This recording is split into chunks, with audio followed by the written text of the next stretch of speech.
A history teacher at Cubberley High School in Palo Alto wrote 3 words on the chalkboard: strength through discipline, and told his 30 sophomore students they were going to try something new.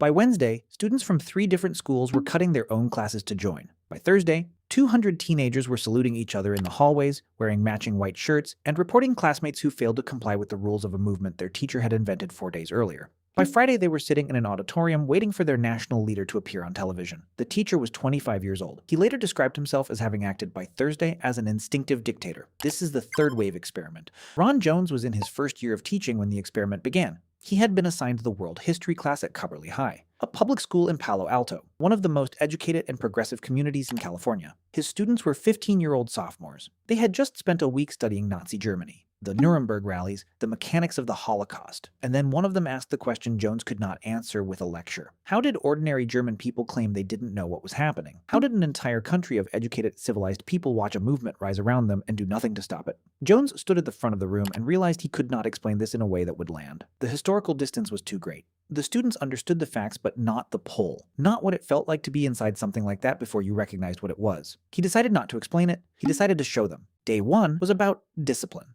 Jones told his students to sit up straight, feet flat on the floor, hands folded on the desk, to stand beside their chairs when answering a question, to address him only as Mr. Jones. These were small rules, physical rules about posture and language, and the students followed them immediately. The pace of the class tripled within the hour. Questions that previously produced scattered, half-formed answers now came back clipped and precise.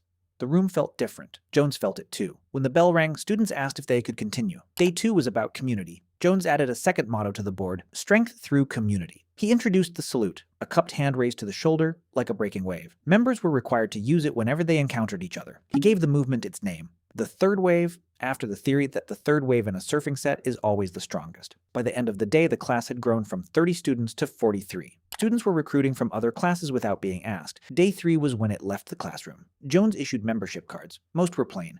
3 had a red X on the back. Those students were quietly designated as informants, told to report anyone who violated the rules or spoke against the movement. Jones had selected 3. By the end of the day, 20 students had approached him independently to report violations. He had not asked them. They had volunteered. Students began wearing white shirts as a uniform. Homemade third-wave posters appeared on walls Jones had not assigned. And a student who had been struggling academically all year approached Jones before class and asked if he could be his bodyguard. For the rest of the week, he followed Jones everywhere, opening doors, standing at silent attention outside the faculty room while Jones drank coffee, informing a teacher who challenged him that he was not a student.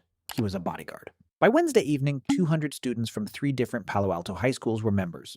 Jones had expected resistance. These were 15-year-olds in 1967 Palo Alto who had spent the previous week studying the Holocaust. They knew what fascism looked like. They had the vocabulary for it. They had expressed horror at what the German population had allowed to happen. Jones had assumed that knowledge would function as a shield, that when the experiment started to resemble the thing they had just studied, someone would say so. Nobody said so. Instead, 20 students volunteered as informants before being asked. Students from other schools crossed district lines to join. Members began enforcing rules Jones had never announced. When a student named Sherry Tousley raised her hand and asked quietly, with genuine confusion, "Why can't we just say what we think?" Jones banished her to the library. Nobody objected. Tousley found the school librarian. The librarian had grown up in Nazi Germany. When Tousley explained what was happening in room C3, the librarian did not need clarification. She told Tousley, "You cannot take this sitting down. You have to do something." That night, Tousley and a small group of students who had been pushed out of the movement made posters and put them up across the school. By morning, every poster was gone, removed by third wave members before most of the student body arrived. On Thursday, Jones announced that the third wave was not just a classroom experiment. It was part of a national movement. There were chapters across the country. On Friday, a presidential candidate from the third wave would make a live address that would be broadcast on television. He ordered 4 students to escort 3 dissenters to the library and keep them there. He wanted to demonstrate what loyalty required. The 4 students complied. Jones went home Thursday night and could not sleep. He had instructed nobody to remove those posters. He had not told 4 students to physically remove 3 classmates from the building. The movement was producing behaviors he had not designed, enforcing rules he had not written, and growing in directions he had not planned. He later told an interviewer that by Thursday he was no longer running a controlled experiment. He was caught up in it. He could feel the power of standing at the front of the room and having 200 people respond to him. He described the feeling as intoxicating. Friday morning, approximately 200 students filed into the school auditorium and sat in rows facing a television screen. Jones had asked friends to pose as reporters. the room filled with the sound of 200 teenagers chanting the mottos. Strength through discipline, strength through community, strength through action. Jones stood at the front and let them chant. Then he turned on the television. Static. No signal. No national movement.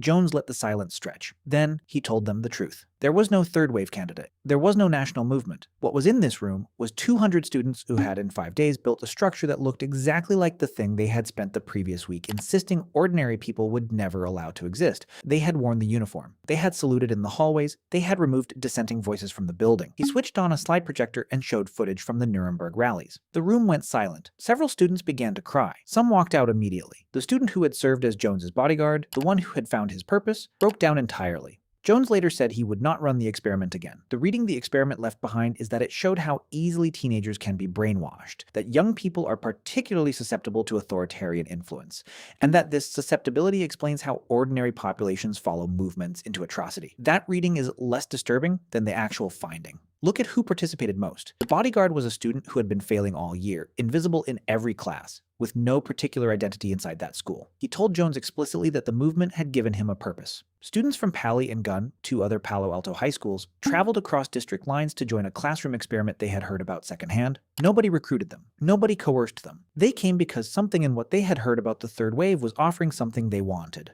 The movement grew not from fear, but from the first thing fascism has always offered before anything else: belonging. A clear identity, clear rules, clear membership. The cruelty, the informants, the poster removals came second. The belonging came first. Nobody joins a movement for the cruelty. They joined for the community, and the cruelty is what the community requires to maintain its edges. No formal review of the experiment was ever conducted. The students who were reported on, banished, or physically removed from the building received no acknowledgement. For years, none of the 200 students who attended the Friday rally would publicly admit to having been there. Jones was let go from cubberley 2 years later. There were no ethics hearings. There was no oversight body to question whether a 25-year-old first-year teacher should have run a proto-fascist movement on 200 teenagers for a week. The experiment was not a controlled study. It was a classroom that got out of hand, documented by the person who lost control of it.